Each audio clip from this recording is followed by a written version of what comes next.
Affairs Council of Orange County. I am Serge, Tomassian, the chairman of this council. And I'd like to welcome everyone attending this evening. We are pleased and honored to have Congressman Adam Schiff here visiting today. And he is our guest speaker this evening. As is the tradition with our council, we start with the Pledge of Allegiance. And one of our longtime members and trustees, Norm Tamber, that I ask Lieutenant Colonel, retired Army, Kelly Costello, to come lead us in the Pledge of Allegiance. Please join with me. I pledge allegiance to the flag of the United States of America and to the republic for which it stands, one nation, under God, indivisible, with liberty and justice for all. Thank you. Thank you. You may be seated.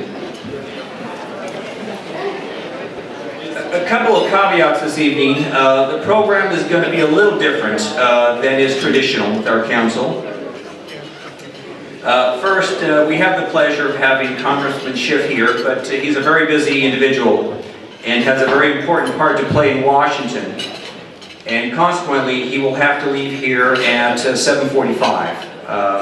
We're a bit adieus, 7:45, but we must give you something before you leave, though. So you must remind me, sometimes I forget.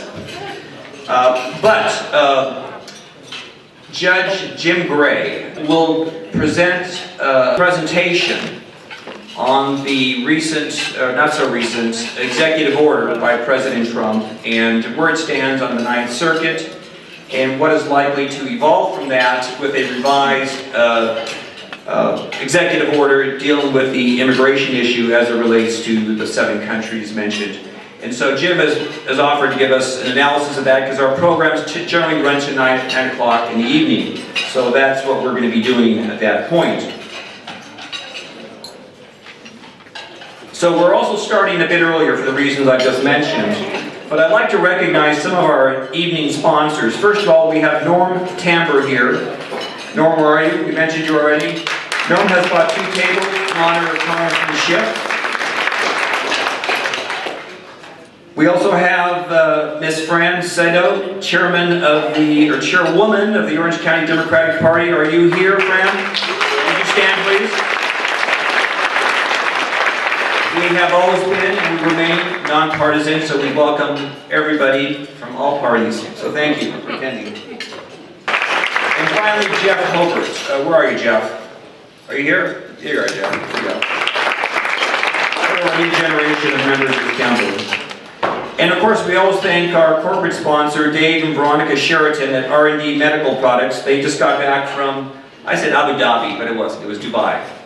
From a show in Dubai with their medical products, and they're doing good work with the products, saving lives around the world with neonatal and other care of children. And so that's good work, and you're doing very well. So thank you, Dave, for coming this evening.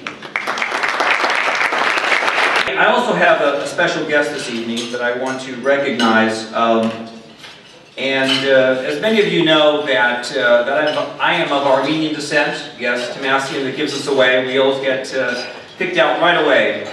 And my grandparents on my father's side were survivors of the Armenian Genocide. And I was talking to my good friend Mitch Jackson one day, and he posted something that I had no idea. And Mitch Jackson is here with his wife, Lisa Wilson. They're both attorneys. And he posted that way back when, early 1900s, his great-grandfather was the Consul General, the U.S. Consul General in Aleppo, Syria. And of course, Aleppo, Syria has been in the news more recently again for unfortunate reasons, and the devastation there and the killings, of course, all tragedies. But nearly 100 years ago, it was in the news then too, for a different reason. And his great-grandfather was there as one of the heroes, one of the righteous people who tried to save lives. And let me read a little bit from what his great-grandfather did, and why it's important to remember people like this who have courage and have compassion and have a humanitarian streak to save those and protect those who are the most vulnerable. His great-grandfather, Jesse B. Jackson, was a U.S. consul and an important eyewitness to the Armenian Genocide. He served as consul in Aleppo when the city was the junction of many important deportation routes. He concluded the policies toward the Armenians were without doubt carefully planned scheme to thoroughly extinguish the Armenian race. He considered their wartime anti-Armenian measures to be a gigantic plundering scheme, as well as a final blow to extinguish the race. He estimated that 1 million Armenians had been killed. He deemed his own survival a miracle. But importantly, after the genocide, he led a relief effort, and he was credited with saving the lives of thousands of Armenians. And he received recognition from countries such as Lebanon and the United States for what he did. And this courageous man, let me just read one thing what he saw. He wrote letters to Ambassador Henry Morgenthau. And I'm sure Ambassador Schiff knows the Morgenthau family. It's a very prominent family in New York. And he was the U.S. ambassador to the then Ottoman Empire. And this is what he wrote. In a letter to Morgenthau, Jackson placed the survival rate of deportees at the 15% and further noted that this had amounted to the deaths of about 1 million Armenians. And he wrote some of the worst atrocities that he saw included one of the most terrible sights ever seen in Aleppo was the arrival in early August of 1915, the same Aleppo, of some 5,000 terribly emaciated, dirty, ragged, and sick women and children. 3,000 in one day, 2,000 the following. These people were the only survivors of a well-to-do Armenian population in the province of Sivas of over 300,000.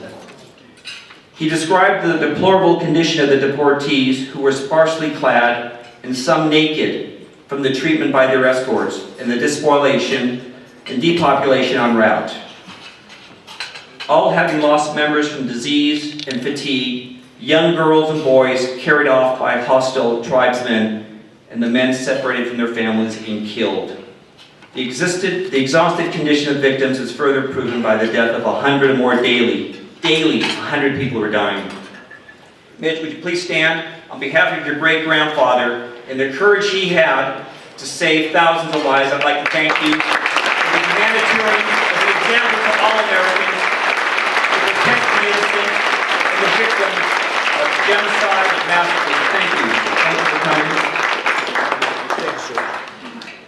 And I wanted to recognize that. And this ties into Adam Schiff, because Adam Schiff, as a congressman, is one of the key sponsors every year of the Armenian Genocide resolution. I'll let him address that issue.